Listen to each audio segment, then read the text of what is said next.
Alright, so we're going to start our study of circles today. This is Circles Day 1. I've kind of, instead of dividing up the circle topics into each individual topic, I've kind of lumped them together into this interesting way of doing multiple topics at the same time that fit together. So we cover it all in 4 different days, and really each of these assignments is like a 2-day assignment, so I really should call it not Circles Day 1, but maybe I'll change it and call it Circles Part 1. So this is really Circles Part 1. It is a 2-day assignment, I think. Just check the calendar to make sure. So today we got to start with some vocabulary, okay? We're specifically going to cover circumference, angles, and arcs. 2 of those words you may be less familiar with. Angles, we certainly know what they are at this point. But we're going to spend some time learning about these and some other things today. So let's start with a circle. I've drawn this with a compass. And here is the center of the circle. The center of the circle is the point that is the same distance. It's kind of how the circle is defined. So we define a circle.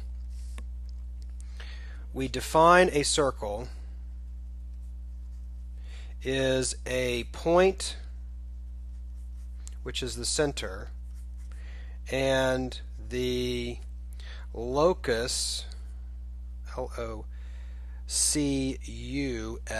the locus of points at some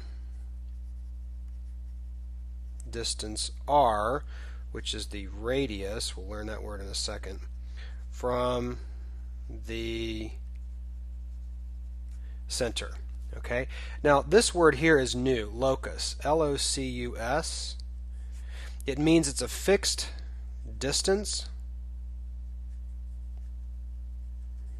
It's a fixed distance. So what that turns into is you have your point. So imagine the circle is not here. You just have your point. You pick your radius, which comes out at some distance. In this case, this is going to be 2 inches. See how it goes from 3 to 5? So our distance is going to be 2 inches. And notice that whether I measure it here or here, I'm still getting 2 inches. Even if I come over here, I'm still getting 2 inches over here from the 3 to the 5. Maybe it would make more sense if I measured it from 0 to 2. So I'm still getting 2 inches there. If I was able to swing this around perfectly on the circle there, you'd see that no matter where I measure it, I'm getting 2 inches. So I can measure here and get 2. I can measure here and get 2. I can measure wherever I want, and I will get 2 inches right there. So that is my radius. And what happens is I draw one of these guys. I draw one radius, and then I swing it around all the way around like this, and it passes through this point, and then as I'm swinging this way, this point starts to swing around as well, and it swings around the whole thing as this swings around. We all know that's 360 degrees all the way around, and it swings all the way around, and it's tracing this point all the way around the circle as I'm swinging that arm. See, like here, the radius would be there, right? And so I'm just swinging this around like a big robot arm, swinging all the way around, around and around and around. And then that red path,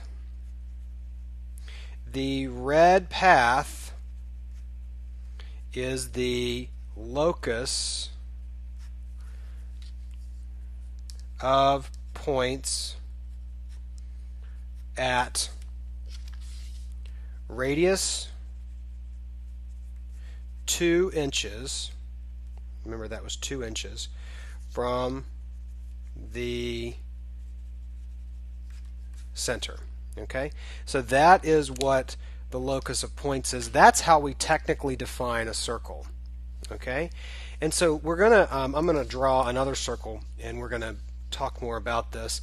Full disclosure, I did not use a compass. I do not have a compass with me. I used one to draw that last one, but I was able to find this coaster that Radford University coaster. Look at that. That was the same diameter, same size. So I'm just going to use this to draw around that. It's a good enough for a sketch, right? Okay, so I'm going to sketch, since I don't have an actual compass here, I'm going to sketch what I think is about the center, is about there, but that's not mathematically determined. I just eyeballed that. Okay, the real center is halfway in between here and here. So now we're going to look at the word radius, which we've already talked about. The radius is here. So the radius is here. I'm going to do the radius in red for radius, right? This is the radius. R equals radius. R-A-D-I-U-S. If you double that and you take the radius and you go straight out to the other side, like that, rather than just stopping at the center, this is the diameter. This is D. D equals diameter. Okay? Notice here that D equals 2R. Right? Because that's a radius. If I was to measure over here, this would also be R. You know, coming out this way, this is also R. Right? So that's R and R, 2R. Right? Okay, now we're going to talk about the this word called the circumference. Circumference, and I'll do that in green, we'll say. So circumference is a capital C, C-I-R-C-U-M-F-E-R-E-N-C-E. Circumference is the distance around the locus, like a perimeter. This is like a perimeter. Okay, so it's this distance around the locus of actually measuring that out. Okay, now circumference, you're probably going, well, how do I measure that? How do I measure that distance? It's a curve, right? It's curved. Well, we can't use a ruler to measure that because we don't have curved rulers. Maybe you do, but I've never seen one. So what we do is we think about snipping. If I brought my scissors in here and I cut my circle like here, and then if you can imagine, I've cut this string right here, the string that's the locus, and then I can unravel that, right? And I can, let me just cut this all the way around here and just try to get something out of it. Imagine that if I cut this circle out and I was able to straighten this guy out and make a really long straight line, right? I'm going to show you how to do this on GeoGebra in class when we're together again, but since I'm doing this on a video, I didn't want to try to do that today. So that's the circumference, excuse me, and the circumference is 2 times the number pi times r. But 2r, we can commute these two. 2r is d, so this is the same as pi d. That's how you calculate the circumference, okay? And the last thing we're going to talk about is the area. And the area,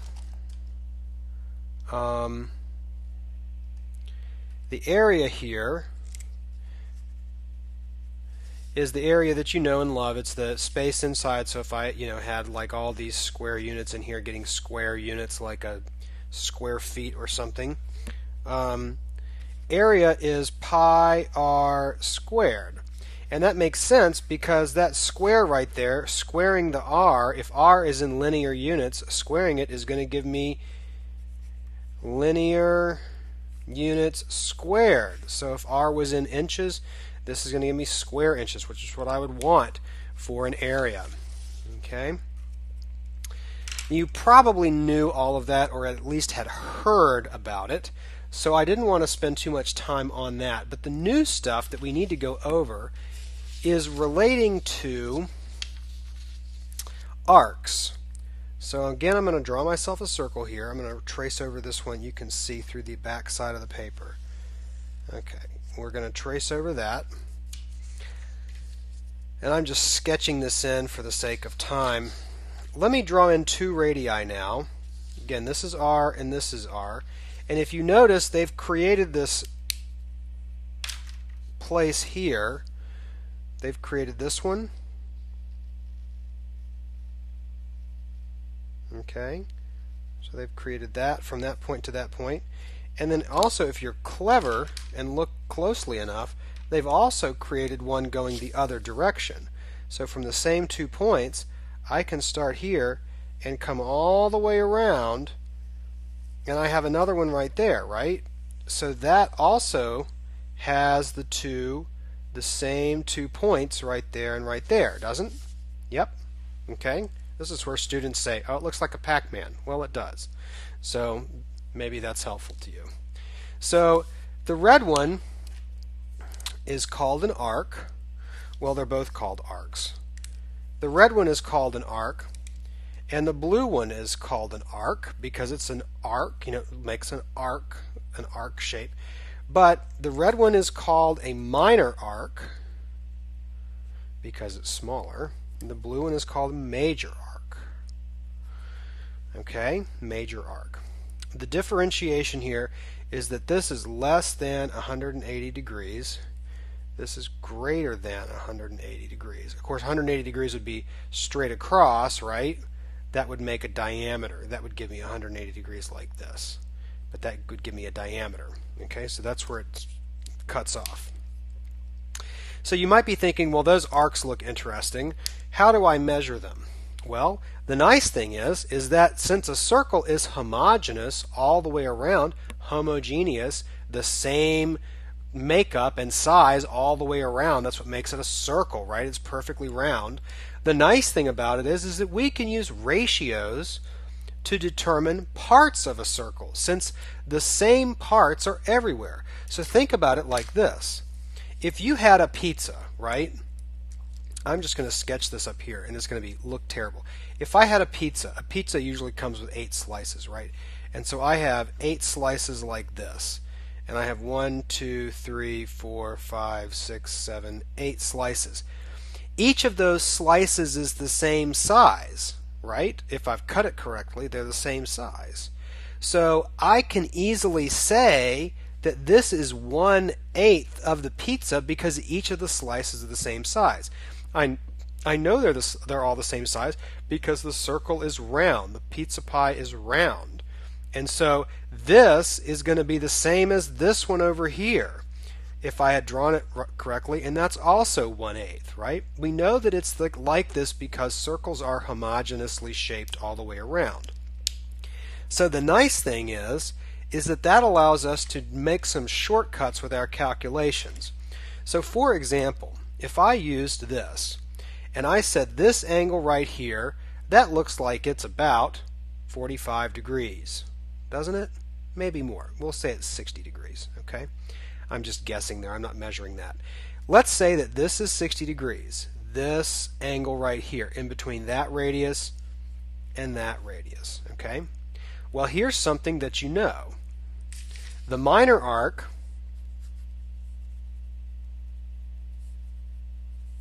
is the same degree measure as the central angle. The central angle is called a central angle. This is the central angle because it's measured from the center of the circle, right? We're going to learn about other types of angles later, but today we're just learning central angles. They're called central because they come out of the center. They're measured from the center of the circle as the angle's vertex. And the measure of the arc is the same as the central angle, excuse me. So if this is 60 degrees central angle, that means this arc is 60 degrees worth of arc. That is the 60 degrees that is how many, that's how the measure of that arc right there is 60 degrees also. But you may want to say, well, we just measured circumference, which is a linear distance all the way around. Notice this is in degrees still. How do I measure what part of the circumference is made up by this arc? If you notice, this little arc is just part of the entire circumference. So we use ratios. So the part over the whole is what I want to really drive home here. Part divided by whole times original thing. This is your formula. It's not very mathematical, but I want you to understand the concept of this before we look at different symbols. So the part divided by the whole is going to give me what fraction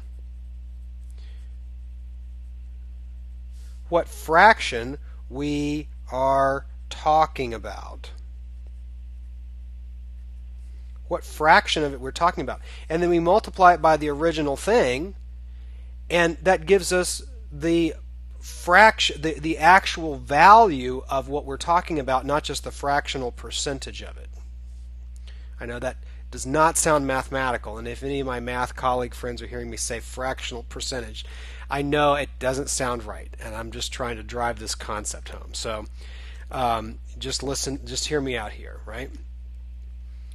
If I was saying half, let's just do it this way.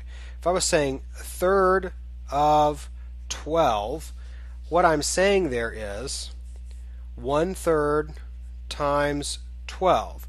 This is my original thing there, and I'm talking about what part divided by the whole 1 over 3, part over whole. Well, that's the same as saying 4 over 12 times 12, right? If I want 4, and a third of 12 is 4, right?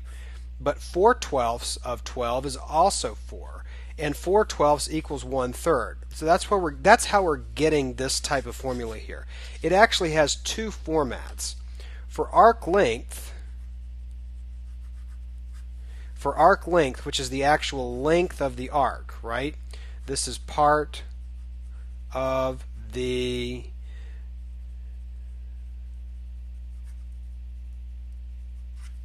circumference.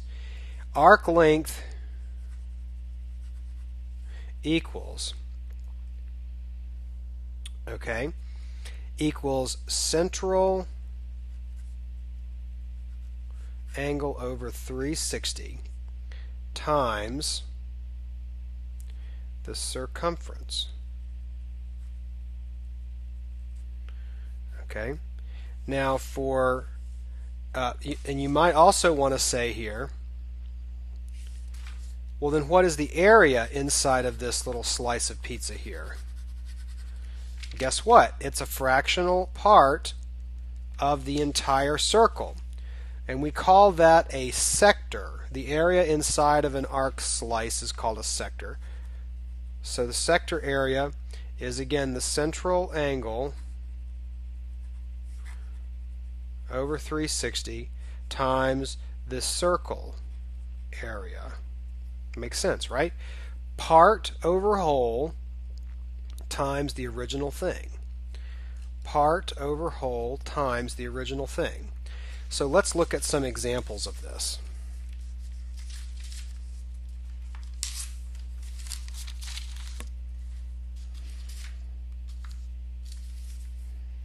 Let's look at some examples of this. So here we have, be careful on the directions. If I say I want your answer rounded, round it. If I don't, then leave it in terms of pi. And I'll show you how to do that. You just basically multiply everything else around the pi, and then you write it in terms of pi. So here we have a circle with a radius of 11.6. We're going to find the area. So the area is pi times the radius squared. Okay? Use your calculator's value of pi. So I've got my calculator here, and in the calculator I'm going to type in 11.6 squared times pi, and that gives me 422.7, and I'm rounding to the tenths. So this equals 422.7. and this was in kilometers, so I'm going to be in kilometers squared right there. Okay. Down here, you're given a diameter, so d equals 11.8, which means therefore radius is what? It's half of that. Okay, so radius is going to be 5.9. Okay, 5.9. So then area equals pi r squared. Let's scoot up some more here. Pi r squared. So in the calculator, I'm going to type in 5.9 squared times pi, delete, is 109.4.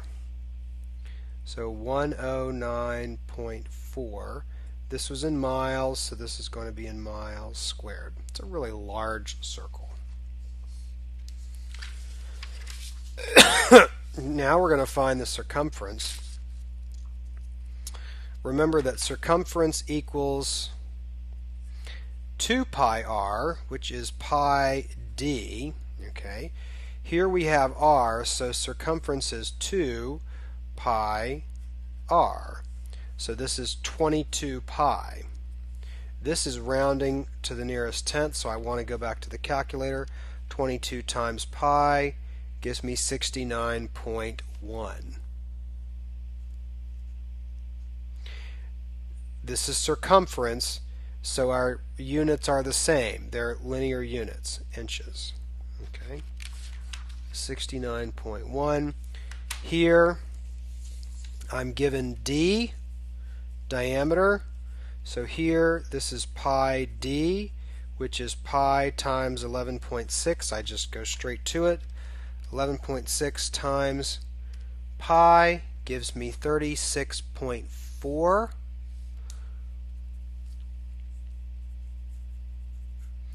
That's in centimeters, so this is going to be in centimeters. Now we need to find the length of each arc. Round your answers to the nearest tenth. So here's what we're going to do here. We're looking at this major arc coming around the outside, and that major arc is going to be 3/15/3/60ths of the original circumference.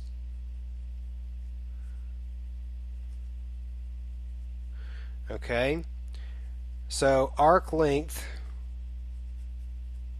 is that 3/15/3/60ths times the circumference.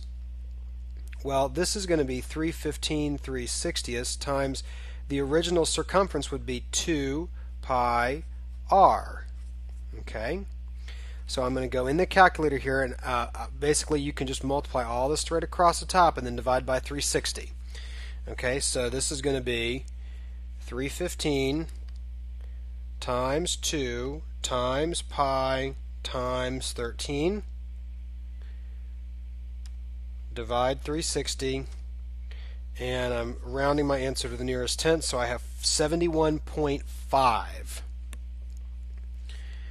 This equals 71.5 centimeters. We're talking about arc length, so we're still in linear units there. Okay. Find the area of each sector. Find the area of each sector. Well, this sector area is going to be 240/3/60ths of the original circle's area, which would be pi r squared. Right? That's the circle area. So this is 240/360 times pi.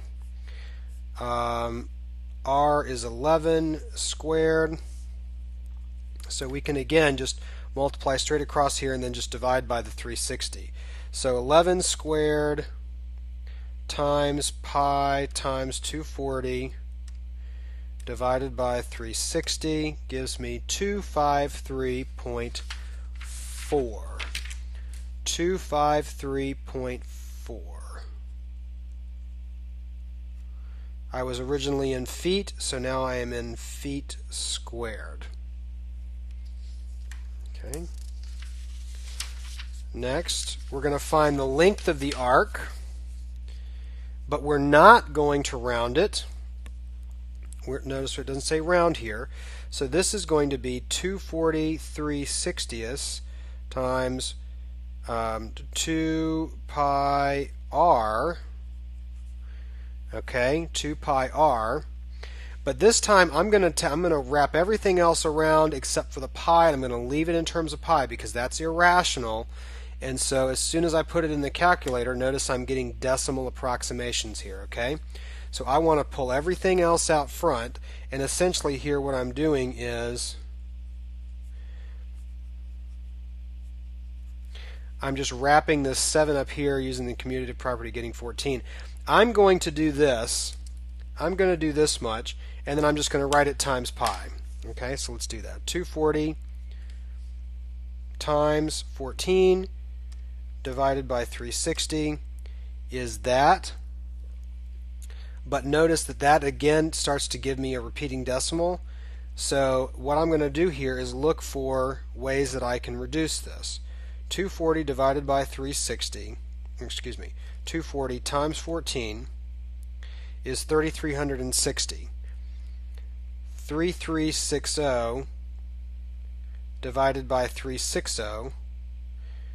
I want this thing to not. If you're on a calculator in class, it should actually just leave it as a reduced fraction. So essentially we're reducing this to a reducible fraction, which in this case is 28/3.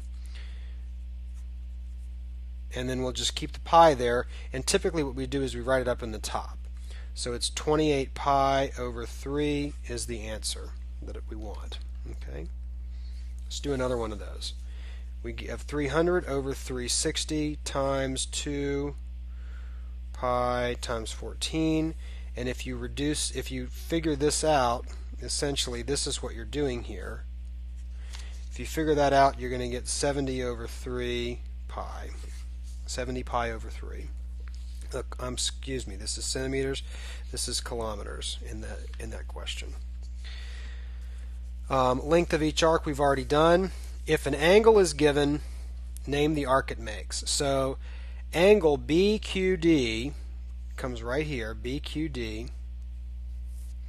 Name the arc it makes. Well, it makes arc BD. So we write BD and we write a little arc mark over it. If we wanted to clarify that it was the major arc, which would be out here, that would be arc BCD. If you give it a middle point that it goes through, you know that you're talking about something specific. This we can just say BD. Okay. Arc DFE. So DFE.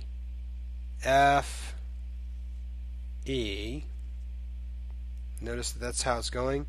DFE. If it was coming down this way, it would be DEF. So that's going to make the central angle here, central angle DQE. Central angle DQE. The major arc for FQE, angle FQE. So FQE, and we're looking at the major arc here. So the way that we can name that is by using either of these intermediate points. You could say here, you could say arc FGE or FHE, one of the two. Okay. Arc FEC, which comes this way. So I want angle FQE there. Now here we're going to be looking at this. This is a diameter that goes through there. The diameter is 180 degrees around. That's 180 degrees. If that's 125, this is the supplement of 125, which is going to be 55 degrees. Okay. Measure of WUX. So again, this is 81 degrees out here, which means that's 81 degrees. So that means this is going to be 99 degrees. which is what we wanted. Okay. Solve for x. X is here. Notice this is a diameter. So this is 51. That means that's 51, which means this is 129. But at 129, central angle is going to equal this too. So 129 equals x plus 133, and we see that x equals minus 4. Same thing you would do here. This is 180 degrees, so this x plus 53 means this is x plus 53, but that mesh central angle plus this one's got to equal 180. So x plus 53 plus x plus 133 equals 180. So 2x, 2x plus 186 equals 180. Subtracting the 186, 2x equals negative 6, so x is minus 3. And we do the same kind of a thing down here. Looking at this, we want to find the measure of arc YUW. So YUW goes this way, YUW. So we want that. We want that measure. So that's going to be this measure of this arc right here is the 60 plus the 95 plus the 45. And so I leave that to you to add up. Okay? You'll get 200.